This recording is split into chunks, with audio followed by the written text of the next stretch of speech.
Hey guys, Freddie Wills here from FreddieWills.com. Another podcast. Video also, if you want to check out on my website, YouTube video will be there. You can subscribe to my YouTube page as well. Today we're going to be giving out a free pick on the Oklahoma State versus Iowa State game.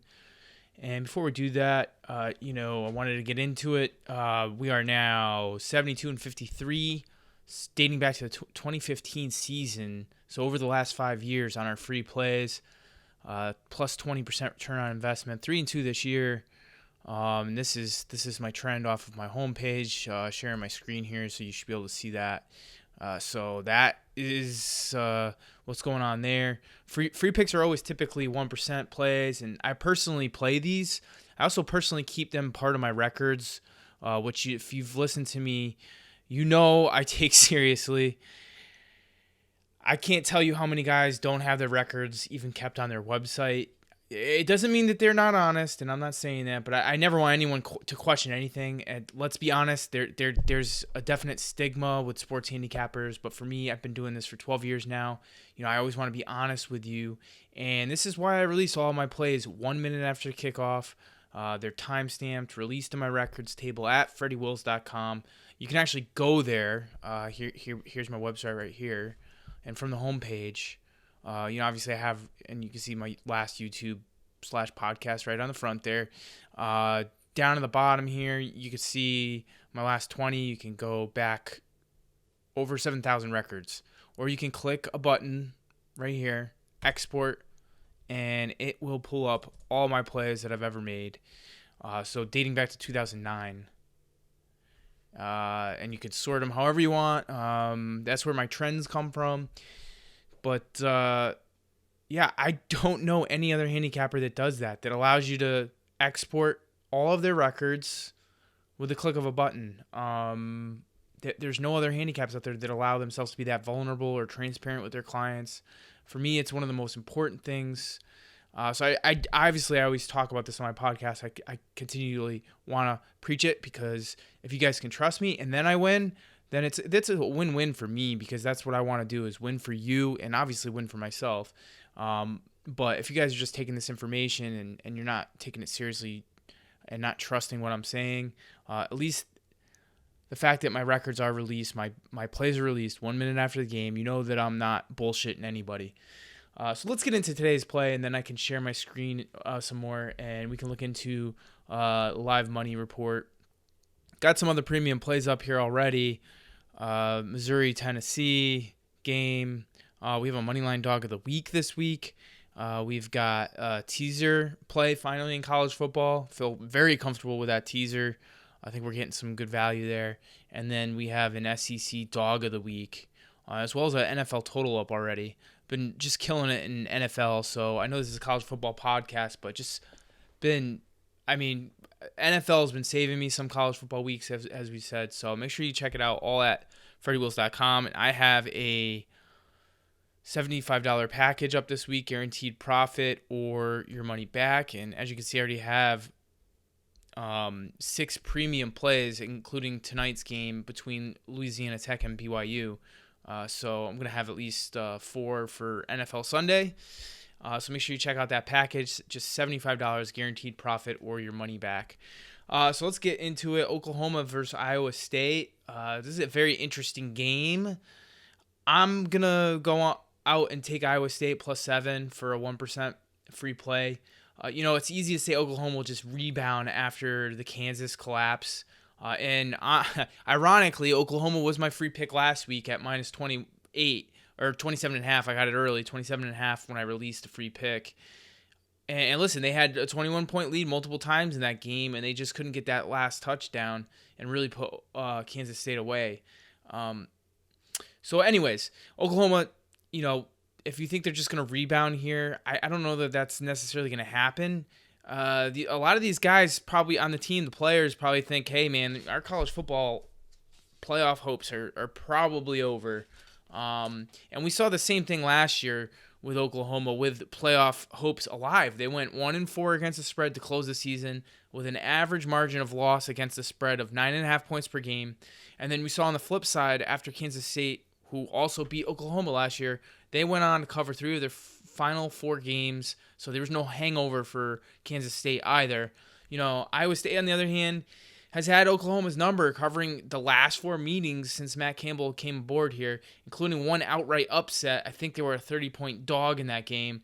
So part of the reason is Matt Campbell's defense. It's designed to defend in the Big 12, and teams like Oklahoma, which is the reason, it's designed to go against teams like Oklahoma, which is the reason they've done so well against the spread.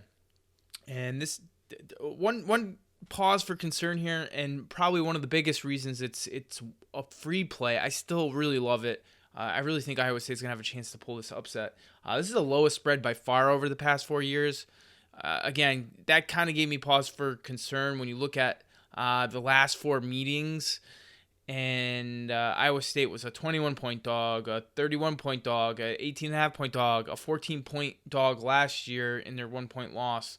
So all those games were pretty close, so I'm not as concerned about the spread going down. I still think we got some value in Iowa State. Would have loved to have gotten it at 7.5, 8, 8.5, where it opened. Oklahoma here has an inexperienced quarterback in Spencer Rattler compared to previous seasons where they had experienced veteran transfers, and you had Baker Mayfield, you had Kyler Murray, you had Jalen Hurts.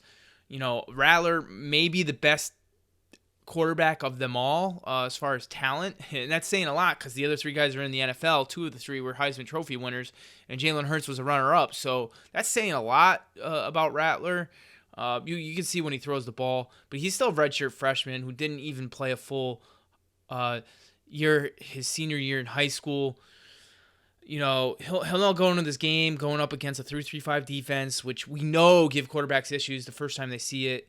And Iowa State's 3 linemen can actually get pressure on the quarterback. So they're in the top 10 in pressure rate, which again, a small sample size, but still, when you run the 3-3-5 to be able to be in the top 10 in sack percentage is really impressive. And we've seen some vulnerabilities on the Oklahoma offensive line, and then we've seen obviously Rattler when he has to improvise when the protection breaks down. He makes poor decisions. We saw that with 3 interceptions against Kansas State. He also seemed to kind of choke late in that game. So I don't know. I think there's still a lot to learn about that kid. And I think going to Iowa State is a tough task. I think Brock Purdy, the Iowa State quarterback, has his best game here against an Oklahoma defense, which really does not look any better. They were giving up explosive plays to Kansas State, a Kansas State team that was missing 6 or 7 starters overall. This is that same Kansas State team that lost to Arkansas State to open the season. Arkansas State, right Saturday morning, announced that they were going to be missing 9 starters. So keep that all in mind here. The reason this is only a free pick, as I mentioned, is I think the lines have been a lot larger, so that we've had more value in the line in the past few years. And I also missed the line move in the spread. Those are the 2 things that keeping me off of it. I also do think that Iowa State, they have a better running game this year. I think that's going to also help us get this cover because it could slow the game down. I think Purdy getting his top target back in Kohler at tight end is a huge deal here. And it's going to be a home game, at night. And they're going to be allowing some fans. So all good things here in this game. So that's important, and it's going to be a fun game to watch. And I think we'll learn a lot about the Big 12 because the Big 12 has been crazy this season, to be honest.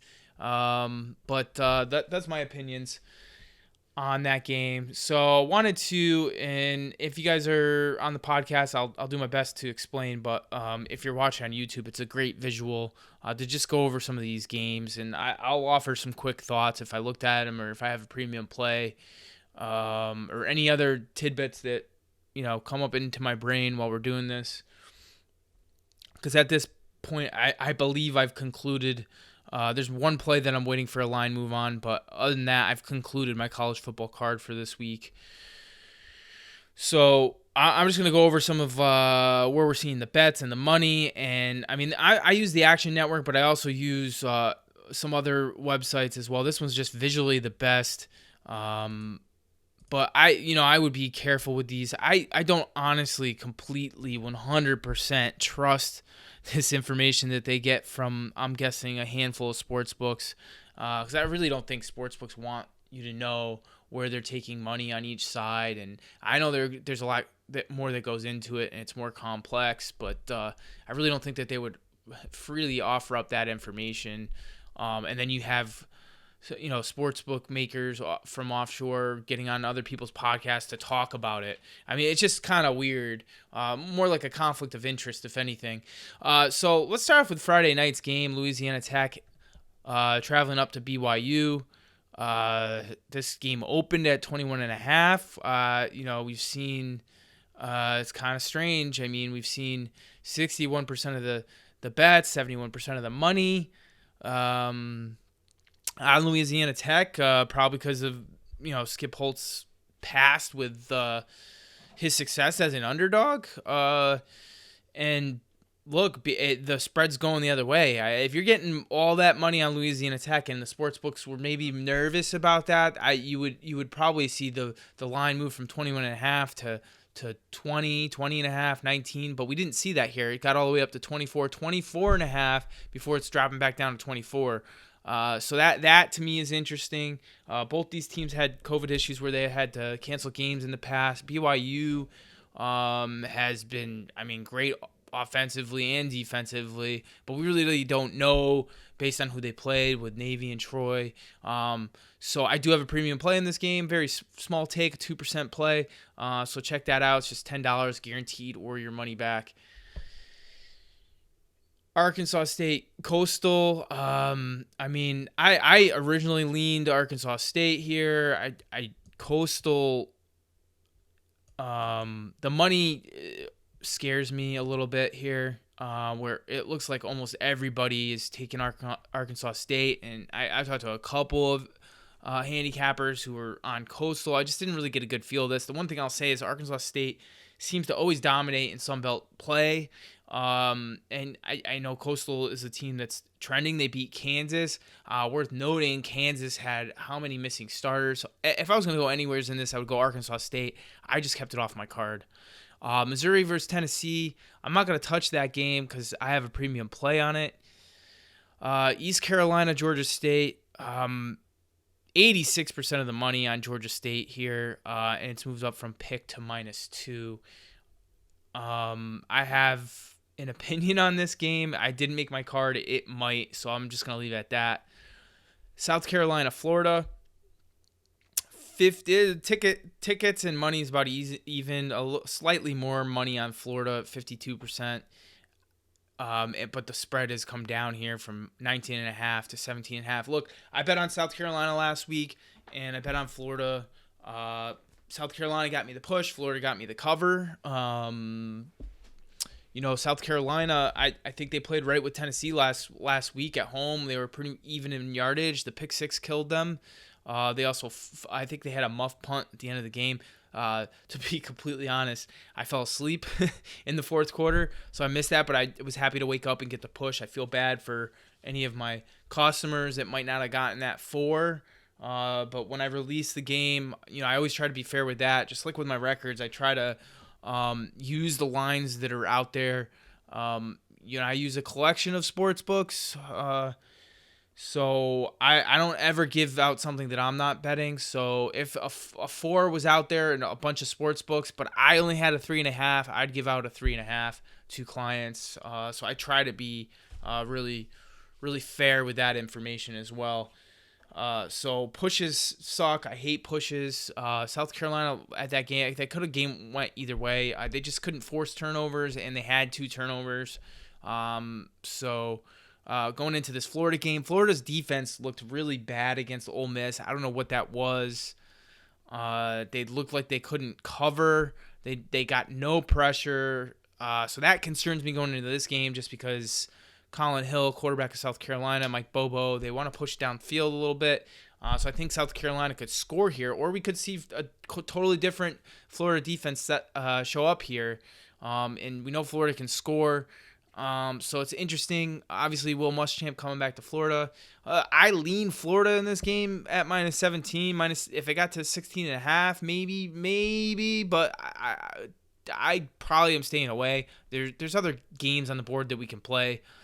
TCU Texas. Wow, Texas, wild game last week. I caught the end of that where they came back from 15 down with 3 minutes to play. We talked about that in our podcast earlier in the week. They play TCU. I want no part of this game. TCU has had Texas's number here. Texas, I think, has Oklahoma up next, so that's a look ahead. But I don't think you can look past TCU. I think they beat them last year, so yeah. Red River rivalry game is next weekend, so I didn't even mention that in my free pick. Oklahoma could be looking ahead of that game as well.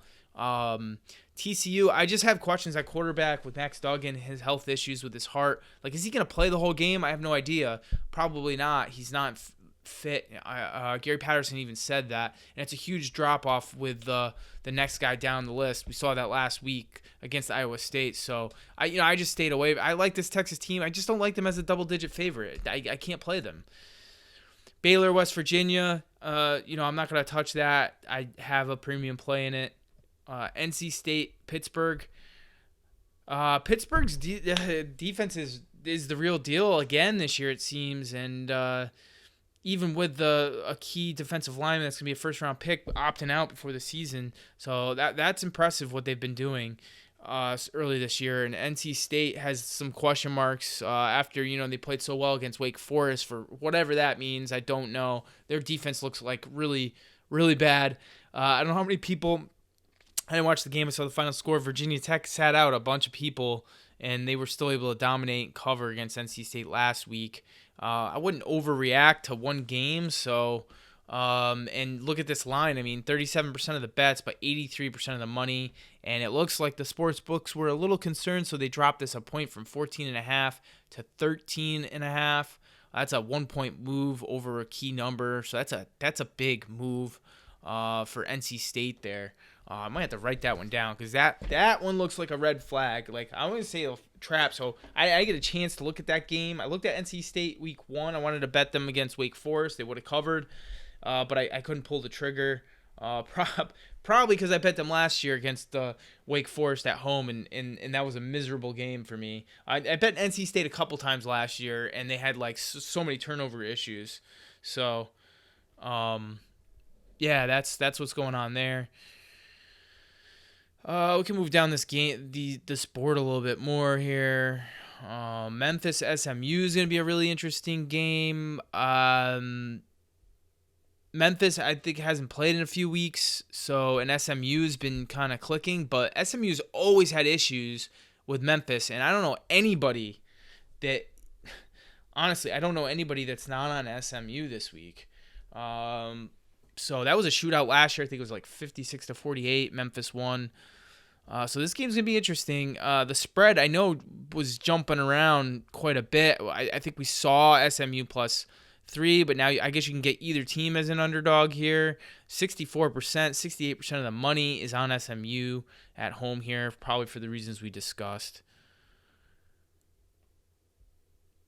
Texas Tech, Kansas State. We obviously talked about Kansas State. They're getting a ton of support this week against Texas Tech, and they open up as a 3.5 point favorite. They're now 2.5, 3 some places. 96%. This is small sample size. Wherever they're getting this data from, only 983 bets. So small sample size. Again, guys, I don't base a ton on this, and I like to use multiple sources. So, take this with a grain of salt. Boston College, 29% of the tickets, 52% of the money, up from 11.5 to 14.5 against North Carolina. Definitely a game that I just want to watch. And then Oklahoma State against Kansas. Kansas getting some money here, up to 23.5. Big showdown here with Texas A&M and Alabama. Man, this game's tough because you want to see Texas A&M be competitive, but I don't think they're going to be in this game. I wanted to bet on this game, and it's still possible that I might, depending on where this line goes. 18 points is a lot for Alabama, but They may be just that much better than A&M. I don't like the opt-outs at the skill position for A&M. I don't like how they looked last week. I think how they looked last week is probably why 76% of the money, 79% of the tickets are on Alabama here. I don't know. It's gonna be a game I'm definitely watching. I may not bet it. Virginia Tech Duke. I don't know how you could back Duke right now. 10 turnovers the last 2 weeks, so I'll just leave that there. They seem to be getting. The spread. It has to be inflated. Duke played so bad the last 2 weeks, and they have a great coach as an underdog in Cutcliffe. And Virginia Tech, they overachieved last week against a bad NC State team. Duke's home in this game. Damn. Like if I had to go anywhere, it's Duke, but just because their coach and him as an underdog, I really wish they would replace Chase Bryce, the Clemson transfer, because he just doesn't seem to have it. To be honest, you want to look at his numbers here. I almost clicked on Clemson. Where is he here? Duke. Yeah, 51% of his passes he's completing, 2 touchdowns, 6 interceptions, just 6.3 yards per attempt. And Cutcliffe said he was in the media saying that he was going to put Bryce in some better spots. He hasn't done that, honestly. They increased their carries last game against Virginia, but the defense was more of the issue. And then obviously the 5 turnovers did not help that team. So I can't get involved with Duke, but although I'm tempted when I'm looking at the ticket count there, it's tempting. Ole Miss at Kentucky. I have a premium play on this game. Western Kentucky, Middle Tennessee. I'm just going to stay away from Middle Tennessee for now. I didn't watch last Friday. I thought it was better that I didn't. It was kind of probably a plug your nose play, but I thought the line value was great with them last week against Texas San Antonio with +7, and I guess they got that backdoor cover and lost by 2 points, so I was happy for that. Navy Air Force. This line opened up as -1, but Air Force had like 40 guys that opted out when the season was over, and they weren't allowing them back. So that's why this line is so crazy. I think you're going to start seeing some buyback on Air Force. I think that, these guys are in shape, so the fact that they haven't played hasn't concerned me. And the fact that, these teams know each other, like, really well. I know Air Force was losing a ton of experience anyways. But Navy's looked like shit for 6 quarters, 6 of their 8 quarters. They came back against Tulane, I guess, but it was just a stay away game for me. It was hard not to bet Air Force, to be honest, just because anytime you see a Service Academy going against a Service Academy and they're over a touchdown dog, the way they slow these games down, I just want to bet the dog, but I'm not going to get involved there. Tulsa UCF is an interesting game. I think this was a close game last year. I just can't get in front of Central Florida here. I did it once with Georgia Tech, and it was a 7-point game in the fourth quarter, and they ended up losing by like 28 points, I think. So Central Florida just wants to run it up on everybody, and I am not getting involved in that. Although I think Tulsa 21.5, I think it's too many points, but Central Florida is just breaking metrics this year. We talked Oklahoma, Iowa State. LSU, Vanderbilt's an interesting game. I'm not surprised to see 21s out there. I'm not surprised to see the money coming on Vanderbilt based on how they looked last week against Texas A&M, and then based on how LSU looked against Mississippi State, losing outright as a 14-point favorite at home. I can tell you, I don't think LSU is as bad as they looked last week, but they lost 15 NFL players. So, and 3 are day one starters. Like, they lost a significant amount of talent.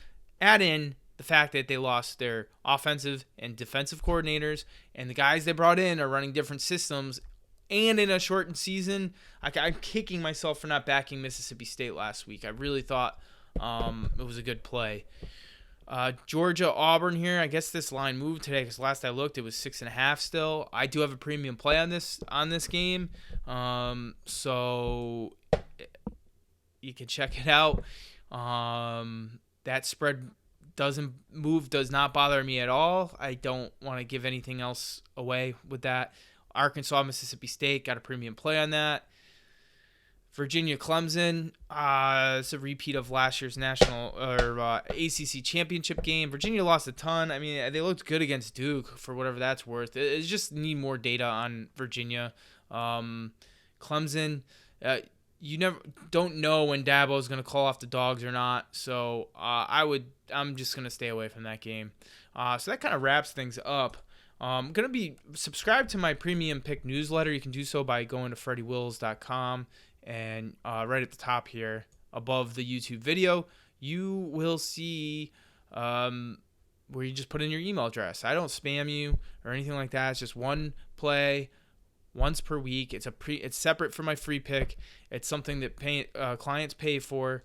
So I try to give that out once a week. So make sure you check that out. That wraps up today's video podcast, whatever you want to call it now that I'm doing video as an added bonus. So we did 2 this week to make up for the one we missed last week. I appreciate you guys tuning in. Please rate, review, subscribe. Email me, tweet me, tell me how I can do better on these. Appreciate it, and have a great weekend, and hope you guys cash your bets.